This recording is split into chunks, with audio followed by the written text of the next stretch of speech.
Hello guys, welcome back to Smijaka channel. இன்னைக்கு நம்ம பார்க்க போற vlog என்ன பாத்தீங்கன்னா ஸ்ரீ ராமநவமி இன்னைக்கு இத முன்னிட்டு நம்ம கொரட்டூர்ல இருக்கிற ஆதிகேஸ்வரர் பெருமாள் கோவில்ல தான் நம்ம பார்க்க போறோம். அந்த கோவிலை பத்தி நிறைய டீடைல்ஸ் இங்க இருக்கிற ஐயர் சொல்லுவாங்க. இல்லங்க. சோ அது மட்டும் இல்லாம அது தொடர்ந்து கச்சேரியும் இருக்கு. சோ அதையும் பொறுமையா பாருங்க. சோ வாங்க நம்ம வீடியோக்குள்ள போலாம். அதுக்கு முன்னாடி எல்லாருக்கும் ராமநவமி வாழ்த்துக்கள். சோ வீடியோ ஸ்கிப் பண்ணாம பாருங்க. லைக் பண்ணுங்க, ஷேர் பண்ணுங்க, கமெண்ட் பண்ணுங்க, மறக்காம சப்ஸ்கிரைப் பண்ணுங்க.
மாதாச்சாபி ஹரிப்பிரியா புத்வாதிமுனைய புத்வா தஸ்மை ஸ்ரீ விகனசே நமஹா. எல்லாம் வல்ல ஸ்ரீயப்பதியான ஸ்ரீமன் நாராயணன் கலியுகத்திலே அனைத்து மக்களுக்கும் அருள்பாலிக்குவதற்காக அச்சாவதார ரூபமாய் ஒவ்வொரு க்ஷேத்திரத்திலும் ஒவ்வொரு திருநாமங்களை கொண்டு எழுந்தருளி அருள்பாலித்து கொண்டிருக்கிறார். அப்படி அருள்பாலித்து கொண்டு இந்த சென்னை நகரிலே, சென்னையை அடுத்த கொரட்டூரிலே ஸ்ரீ லக்ஷ்மி நாராயண பெருமாள், ஆதிகேசவ பெருமாள் என்று இரண்டு பெருமாள்களான இரண்டு திருநாமங்களுடன் அருள்பாலித்து கொண்டிருக்கிறார். சுமார் 800 வருடங்கள் பழமை வாய்ந்த இத்திருக்கோயிலில் பிரதான பெருமாளாக ஸ்ரீ லக்ஷ்மி நாராயண பெருமாள் சேவை சாதிக்கிறார். ஸ்ரீ லக்ஷ்மி நாராயண பெருமாள் சதுர்புஜத்துடன் அபயஸ்தம், சங்கு சக்கர மற்றும் இடது தொடையிலே மகாலட்சுமியை அமர வைத்து கொண்டு தனது இடது கையால் ஸ்ரீ மகாலட்சுமியை ஆலிங்கனம் பண்ணிக்கிறபடி சேவை சாதித்து கொண்டிருக்கிறார். அதேபோல் ஸ்ரீ மகாலட்சுமி தேவியார் மற்ற லக்ஷ்மி நரசிம்மர், லக்ஷ்மி நாராயணன், லக்ஷ்மி ஐகிரிவர் பெருமாள்களை சேவிக்கும்போது மடியில் அமர்ந்துள்ள தாயார் லம்பாஸ்தம் மற்றும் பத்மஸ்தத்துடன் சேவை சாதிப்பார். இங்கே எந்த க்ஷேத்திரத்திலும் இல்லாதபடி ஸ்ரீ மகாலட்சுமி தாயார் அஞ்சலி அஸ்தத்துடன் கைகூப்பிய வண்ணம் பவ்யமாக பெருமாளை நோக்கி பார்க்கும்படி சேவை சாய்க்கியிருப்பது இந்த திவ்ய க்ஷேத்திரத்திலே மட்டும். அடுத்தபடியாக இங்கே ஸ்ரீ ஆதிகேசவ பெருமாள் சங்கு சக்கர அபயவர்தாஸ்த சதுர்புஜங்களுடனும் ஸ்ரீதேவி நாச்சியார், பூமிதேவி நாச்சியார் சகிதமாக எழுந்தருளி சேவை சாதித்து கொண்டிருக்கிறார். பகவானுடைய 12 திருநாமங்களிலே முதல் 2 திருநாமங்கள் கேசவாய நமஹா, நாராயணாய நமஹா என்று சொல்லக்கூடிய முதல் 2 திருநாமங்களை கொண்ட எம்பெருமான்கள் ஒரே க்ஷேத்திரத்திலே சேவை சாதிப்பது மிக விசேஷமாக ஒன்று. இக்ஷேத்திரம் பிரார்த்தன ஸ்தலமாக கருதப்படுகிறது. திருமணை தடை நீங்குவதற்காக வெள்ளிக்கிழமையிலே ஸ்ரீ லக்ஷ்மி நாராயண பெருமாளுக்கு மஞ்சள் மாலை சாற்றி அர்ச்சனை செய்து கொண்டால் அதிசீக்கிரமாக விவாகம் நடந்தேறி சுக சௌக்கியங்களுடன் நிறைய பேர்கள் அனுபவித்து கொண்டிருக்கிறார்கள். அதேபோல் புதன்கிழமையிலே நெய்விளக்கு ஏற்றி துளசி சாற்றி லக்ஷ்மி நாராயணன் பிரதர்சனம் செய்து வந்தால் படிப்பு, வீடு, மனை, உத்தியோகம் போன்ற அனைத்து இதுகளுக்கும் அனைத்து பிரார்த்தனைகளும் நிறைவேற்றி பல பக்தர்கள் அதிலும் பயனடைந்துள்ளார்கள்.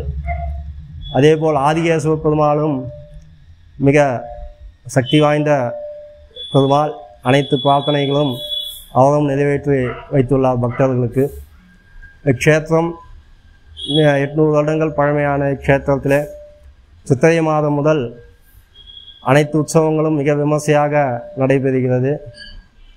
வைகாசி மாத ஆதிகேசவ பெருமாளுடைய கும்பாபிஷேக வருஷாபிஷேகம் மாலை விசேஷ திருமஞ்சனமும் சாயங்காலம் கல்யாணோத்சவமும் அதேபோல் கிருஷ்ண ஜெயந்தி உற்சவமாக மிகவும் விமர்சையாகவும் புரட்டாசி சனிக்கிழமைகளிலே ஒவ்வொரு வாகனத்திலும் புறப்பாடுகளும் கண்டொருளி தீபோத்சவம் கண்டொருளி மார்கழி மாதத்திலே திருவாதிரை அன்று ஆருத்ரா தரிசனத்தன்று நமது திருக்கோயிலின் எதிர்ப்புறம் அமைந்துள்ள ஸ்ரீ ஜம்புகேஸ்வர பெருமாளும் ஸ்ரீ லக்ஷ்மி நாராயணம் பெருமாளும் சந்திக்கும்படியான சந்திப்புற்சவம் ஆருத்ரா தரிசனத்தன்று மிக விமர்சையாக நடைபெறுகிறது. இக்ஷேத்திரம் கொரட்டூரிலே விவேகானந்தா பள்ளியின் அருகில் சாவடி தெருவில் அமைந்துள்ளது. மிகவும் பிரார்த்தனை ஸ்தலமாக, பெருமாள் கேட்ட வளங்களை கொடுக்கக்கூடியதாக ஸ்ரீ லக்ஷ்மி நாராயண பெருமாளும் ஆதிகேசவ பெருமாளும் இங்கே அருள்பாலித்து கொண்டிருக்கிறார்கள். வம்யாய ராஜராஜாய ராமகிருஷ்ணா ரசாத்மனே பக்தகல்பவருக்ஷாய லக்ஷ்மீசுதாய மங்களம் கருணாகர தேவேஷா பக்தானுகிரகநக்ஷகா வைகுண்டேசகரே லக்ஷ்மீ நாராயணாய மங்களம் ஸ்ரீமத் சுவாசபுதுக்ஷேத்ரே மண்டனாய மகாத்மனே பிரணதக்லேசநாசாய கேசவாயாஸ்து மங்களம். அனைவரும் வாழுங்கோ. ஸ்ரீ லக்ஷ்மி நாராயண பெருமாள், ஆதிகேசவ பெருமாளை சேவித்து அருள் பெற்றுவிடுங்கள். மங்களானி பவந்து.